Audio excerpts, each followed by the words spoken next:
कम आज हम nutritional management of non alcoholic fatty liver disease जो कि काफ़ी कॉमन हो चुकी हुई है उसके बारे में डिस्कस करने लगे हैं कि कौन से फूड्स आप इसमें खा सकते हैं और कौन से आपने अवॉइड करने हैं।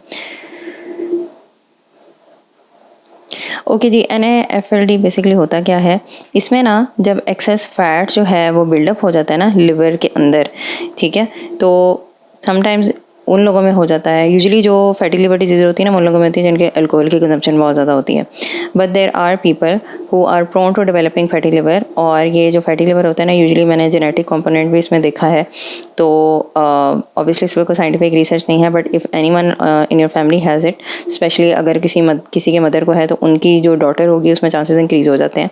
तो आपने ना इसमें कुछ जो है आपने स्टेप्स फॉलो करने होते हैं, वो मैं आपको बताने लगी हूँ कि ये कॉमन कंडीशन है, ठीक है। यूजुअली ओबेसिटी, इंसुलिन रेजिस्टेंस और मेटाबॉलिक सिंड्रोम जो है ना इसके साथ रिलेटेड होती है। इसकी दो मेन टाइप्स होती हैं, एक तो सिंपल फैटी लिवर होता है जिसको non alcoholic fatty liver disease कहा जाता है। फैट जो है ना एक्यूमुलेशन वो सिग्निफिकेंट इन्फ्लेमेशन के बगैर होती है, तो इसमें कोई डैमेज या इन्फ्लेमेशन नहीं हुआ होता, लेकिन फैट इन्फ्लेमेशन जो है ना वो होती है। तो ये जो टाइप है ना ये टिपिकली आपको मिलेगी, अक्सर लोगों में पाई जाती है। दूसरी चीज़ ये कि नॉन अल्कोहलिक स्टीरोहेपेटाइटिस हो जाता है, इसमें जो है ना इन्फ्लेमेशन भी आएगी, लिवर सेल डैमेज भी आएगा, उसमें फिर फिब्रोसिस, सिरोसिस या लिवर का कैंसर होने के चांसेस इंक्रीज़ हो जाते हैं, ठीक है। तो बेसिकली ये सारी चीज़ें लिवर फेलियर की तरफ आपको लेकर जाती हैं, and in case you don't know, liver के बगैर हम सर्वाइव नहीं कर सकते। तो सिम्टम्स इसमें क्या है, तो मोस्ट पीपल जो होते हैं ना इनमें कोई ख़ास सिम्टम्स अर्ली स्टेजेस में नहीं आते, लेकिन जैसे जैसे डिजीज़ प्रोग्रेस करती है ना, आपको फटीग, ठीक है, एब्डोमिनल डिस्कम्फर्ट अक्सर फील होगी, स्पेशली जो अपर राइट क्वाड्रेंट है ना उसमें आपको फील होगी। फिर वेट लॉस आपका अनएक्सप्लेन्ड हो सकता है, वीकनेस फील हो सकती है। लार्ज लिवर जो है ना वो सिर्फ नज़र आएगा जब अल्ट्रासाउंड वगैरह करवाएंगे। ओके, अगर तो इसको ट्रीट नहीं करते तो फिर क्या होगा, ट्रीटमेंट के बगैर जो है ना ये सीवियर लिवर डैमेज की तरफ जा सकते हैं मामलात, जिसमें फिब्रोसिस भी हो सकता है, ठीक है, उसमें स्कार टिश्यू बनना शुरू हो जाता है लिवर में, सिरोसिस हो सकता है, अगर बहुत ज़्यादा स्कारिंग हो जाएगी लिवर डिसफंक्शन हो जाएगा, ठीक है, उसमें फिर लिवर फेलियर होने के चांसेस इंक्रीज़ हो जाते हैं, यहाँ पे फिर आपको ट्रांसप्लांट करवाना पड़ता है। लिवर कैंसर हो सकता है, इसमें हेपेटोसेलुलर कार्सिनोमा जो है ना उसका चांस इंक्रीज़ हो जाता है। अगर अनट्रीटेड होगी ये डिज़ीज़ तो इसमें जो CVD और टाइप 2 डायबिटीज़ का चांसेस जो है ना वो भी इंक्रीज़ हो जाते हैं, ठीक है।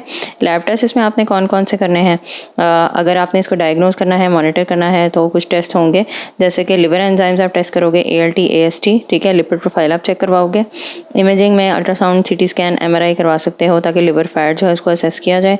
लिवर बायोप्सी हो सकती है, उसमें फिर एक्सटेंट ऑफ लिवर डैमेज जो है उसका पता चल जाता है, ठीक है।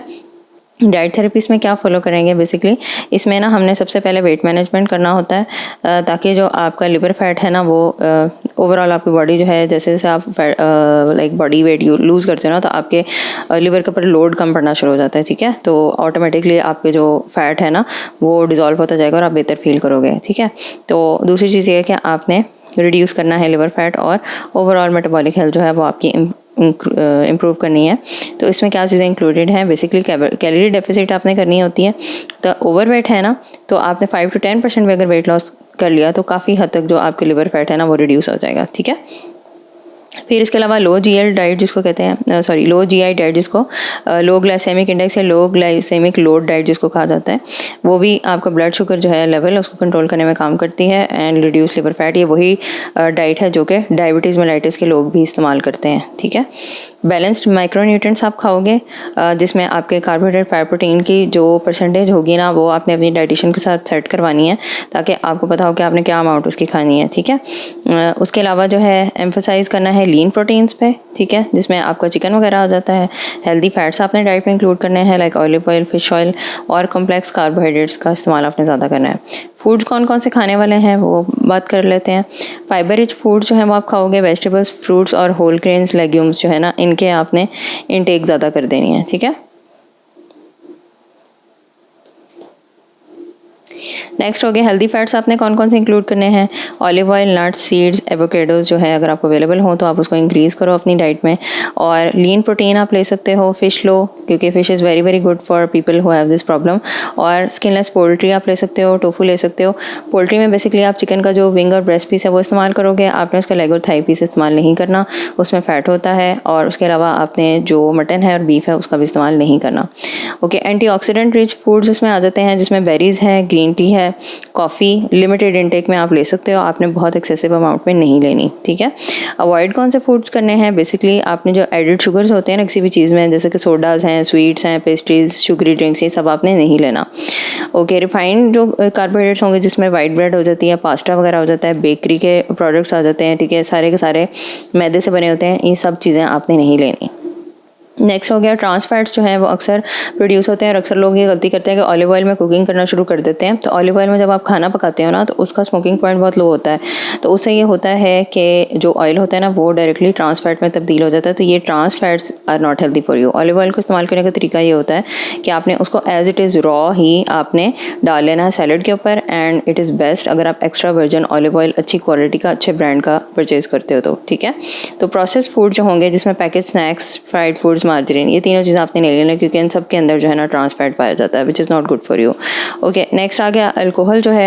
यूजुअली जो है इस कंडीशन में अल्कोहल कंजम्पशन थोड़ी से लेके एक्सेसिव तक देखी जाती है, तो आपने ना इसमें एंटायरली इसको अवॉइड कर देना है, ख़त्म कर देनी है अपनी कंजम्पशन। नेक्स्ट हो गया, अगर आप फॉलो नहीं करते प्रॉपर डाइट तो उसमें क्या कुछ आप फेस करोगे। पहली बात ये है कि आपकी जो भी प्रॉब्लम है वो रैपिडली प्रोग्रेस करेगी, ठीक है, सारे जो भी स्टेजेस की बताई गई थी उसमें। और इसके अलावा ये कि मेटाबॉलिक कॉम्प्लिकेशंस का रिस्क इंक्रीज़ हो जाएगा, जिसमें डायबिटीज़ का रिस्क इंक्रीज़ हो जाता है और कार्डियोवास्कुलर डिजीज़ का रिस्क जो है वो इंक्रीज़ हो जाएगा। लिवर फेलियर हो सकता है, फिर उसमें लिवर ट्रांसप्लांट आपको करवाना पड़ता है सिवियर केसेस में, ठीक है। पर्सनलाइज डाइट थेरेपी अगर आपको चाहिए हो तो आप इस नंबर पे व्हाट्सएप कर सकते हैं, ठीक है। And thank you so much for listening. जो भी आपको प्रॉब्लम होगा रिगार्डिंग फैटी लिवर, अगर आप उसको वेट कर रहे हो कि खुद से ये चीज़ में भी ठीक हो जाए, क्योंकि अक्सर फीमेल्स की आदत होती है वो चेक नहीं करवाती, बर्दाश्त करती रहती हैं, तो आपने इसका वेट नहीं करना, आप इसको जल्द से जल्द चेक करवाओ, ताकि इन केस अगर आपको खुदा कोई प्रॉब्लम हो गई है तो उसको जितनी जल्दी आप कवर कर लोगे उतनी जल्दी जो फैट है वो रिड्यूस हो जाएगा और आपके लिवर पर कोई उसका नेगेटिव इम्पैक्ट नहीं आएगा। ओके जी, टेक केयर, अल्लाह हाफिज़।